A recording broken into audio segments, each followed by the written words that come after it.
No, I mean, not really, because that was the, the title change came about when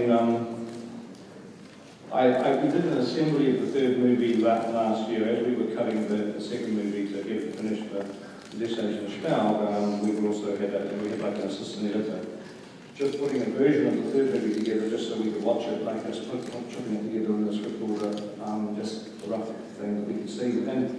And I watched it last year, and you know, seeing the movie, it just has to be the Battle of the Five Armies is just the right title for it. And so when we were at the junket in Berlin, I pulled the Warner Brothers people off to one side and I just said, listen, we don't have to discuss it now, but when you see that movie, which will show you, when we've got it properly cut in a few months' time, just be aware, be warned, I'm going to put up a big picture that we change the name to the Battle of the Five Armies. I mean, just be aware that's coming down the line. And they saw the movie and agreed. I mean, that's there was no debate about it. I mean, the There and Back Again title was really it worked when there was two movies, but but now that there's three, then it's really just a climbing film for sure. Thank you. Were any posters made with There and Back Again? Only one, and I'm keeping it. So it's going to be so valuable. No, there was no posters made. I don't think so. No, I don't think any merchandising or anything got made. But that was the reason why we had to sort of make that decision now, because things were going to start to get. It'd be nice to have one, but just respected also. Peter, can you talk about the progression of the tone from the first Hobbit to this one?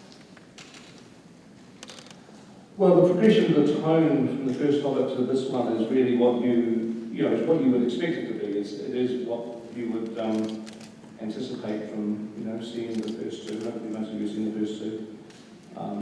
If you haven't, there is a better on DVD. Download. It starts it starts at a certain point of innocence and naivety, I guess you'd say, almost childishness, and then things just start to get darker and darker, and the stakes go. The screws get tighter, and that is the tone of the three, and that really. By the time we are done with this film, which is, I think, going to be the most emotional, the most tense of the three, I think it's going to be really, I think it's my favourite of the three. To be honest, I just don't have to check it out. But it is actually, seriously, I think it's got a nice thriller kind of pace to it. It's that when you get to the end of it, I think it is going to feel like it's the right time to hand over to the village of the Lake. It'll just feel like we've gone that journey, because I was always very much aware of them being a six-film set. That was, there was always a sense of, that one day, long after all this is all over, all that's ever going to exist in the world is going to be these movies as a sort of six-film series, and that's how kids are going to see them. Future generations are going to think of them. And there's a beginning and an end. So the beginning was the unexpected journey, and the end was return to the king. I really like your dress. Very pretty. Oh, so where's that? What's the name? Thank you. God, I think that was God's sense. This is for Benedict and Andy. How much practice goes into perfecting your voices for your characters, and do you ever find yourself speaking them in real life? Always. Yeah, quite a bit of practice. I warm up a lot because I was forcing the register down so much, and I always had a lot of hot lemon, honey, and gingers at the ready. And even with the combo, when we began it with motion capture and the first sessions in post-production, the ADRs suite, I was just doing it on its own, with without any modulation. So it really took a lot out of it, and it just meant there was a sort of lifespan to it, a very short shelf life to it. So a lot of warming up and a lot of warming down, and a bit of sort of silent rest in between. But You should explain what the condolyzer is. the condolyzer, yes. Well, maybe Two of you both guys can actually talk about that. One of the great things that, one of the tools that we sort of discovered along the way, really during King Kong, was a way of taking to the set, a way of creating the size of a character through putting the character through speakers and being able to drop and pitch shift and being able to drop the tone of a character.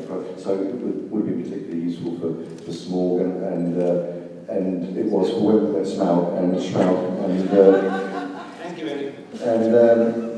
and obviously for Kong to generate a sense of scale, to a sense of power, a sense of the lung capacity of something. If you're playing a dragon 150 foot long or a 25 foot gorilla, it's very hard to impress the power of a character if you're just using the power of your own voice. But just this breath actually is really important. Is an important part of making the character believable and an ongoing thing. So yeah, I mean that's part of it. The condolyzer is this little box that we feed the voice into. The guys can have headphones on, they can hear it. They can hear their voice in a very different way than what they're used to. Is that right? Yeah, and it means you can modulate your performance in a more, dare I say, naturalistic way, in the sense that you're working to characterize it with things which are humanly readable. So you can just give more variation without spending a lot of focus on just getting that pitch or extraordinary change. Some of that work's done for you. And the same a little bit for me with the Necromancer and sounding just.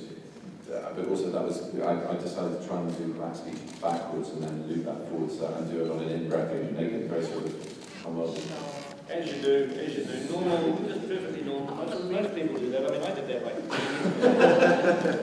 It was a little bit, it's like those laws going back. It was horrible. It was really unearthly, and I wanted that kind of horrible satanic quality. So that was another sort of technique we used. And he says lots of breath, just getting the lungs loose and free, and not constricting your throat too much. I think every time I say that, I think what a lie that is, because my veins are sort of beyond my neck. Very painful, really probably with my throat part, but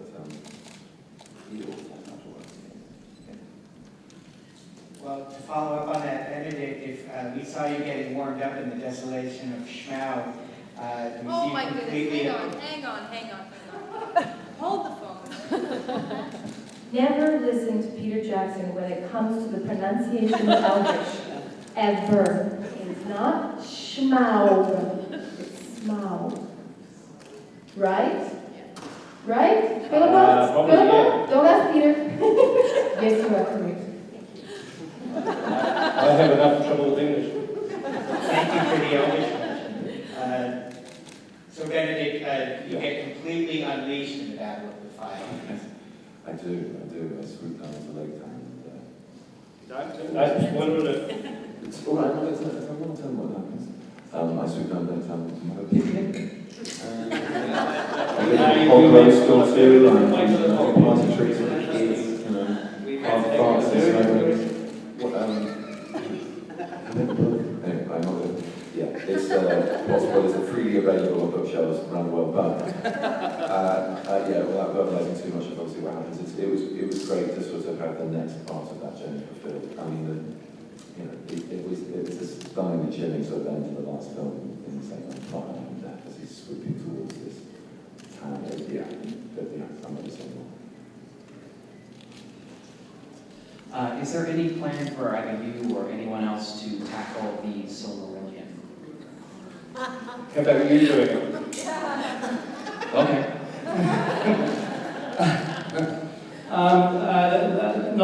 The Silmarillion is pretty simple, and I'll tell you very quickly. Tolkien, J.R.R. Tolkien, Professor Tolkien, sold the film rights to The Hobbit and The Lord of the Rings in the late 60s. And the Silmarillion wasn't written then. It wasn't even written in his life. It was written in partly by him, and his son finished it after his death. And and published it after the professor had died. And so the Silmarillion is the film rights to that have never been sold, and the estate don't have any interest in discussing film rights with anybody. So that's the situation. They aren't as obtainable, if you like, as Hobbit and Renters were. My question is for Peter Jackson, although I could spend hours with all of you guys. You guys are awesome. How are you going to top the battle you did from Return of the King? I mean, that thing was epic. Battle 5 Armies, was it hard to come about it? Well, I mean, the battle in the Hobbit, the Battle of the 5 Armies, it's not, I'm not sort of going into it, and I'm sure, in numbers it's not going to be bigger than the battlefield battle, which was like 100,000 soldiers, I think, at one stage we had on that battlefield. So, it's not the intention is to make it bigger than Pelennor Fields, but it carries our story, our ongoing storyline. I mean, I don't really think of it as a battle. It's like as a battle as a contained, self-contained thing. It's like it is really just a storyline of all of our characters is continuing, developing all the way through, and they can get into combat, but the storyline is still evolving and even changes. Things happen in the middle of the battle that changes the storyline of characters, of certain characters. And there's a lot of them to be following, and so it is. It's a very much. I just look at it as being whether they're sitting around having dinner or they're fighting a battle. It's still part of the storytelling of the film. But it's going to be, the whole movie is going to be quite tense and I guess, as I say, it's like got a thriller kind of feel to it. So it's going to go into the battle with that degree of tension, a lot of tension just going into it. The good thing with battles is that you can maybe kill one or two people. God knows that a few of them need to be knocked off. So there's so hopefully we get we do have possibly characters dying in this film. Let's hope this isn't trying to keep secrets from a book that everyone in the world read. Because it's like that's where you can afford to have some emotion that we haven't seen in the Hobbit yet, but you certainly can crank it up in this film. Hi, this is for Peter and Andy. Legendary this at Hallway that they're doing another King Kong. So with Del Toro. So are you looking forward to play King Kong again? And for Peter, what do you have to say about that? Are you helping Guillermo? Don't think about it. I'm hearing it to me for the first time, but I would be looking forward to it. If you made King Kong, it'd be great. It would be fantastic. So I'll be there on the first day, and I will help him with whatever help he needs. It's I always wondered if in my lifetime, and God knows how long it's going to be after I finish this last film, whether I'm ever going to see any the Lord of the Rings films remade or the Hobbit remade. How everyone's remaking films. I think, well, how long is this going to actually last and survive before someone's going to remake it? So it'll be interesting to see. So that Kong, obviously, we were the ones that remade Kong. For us, it was the third time. So. But it'll be interesting.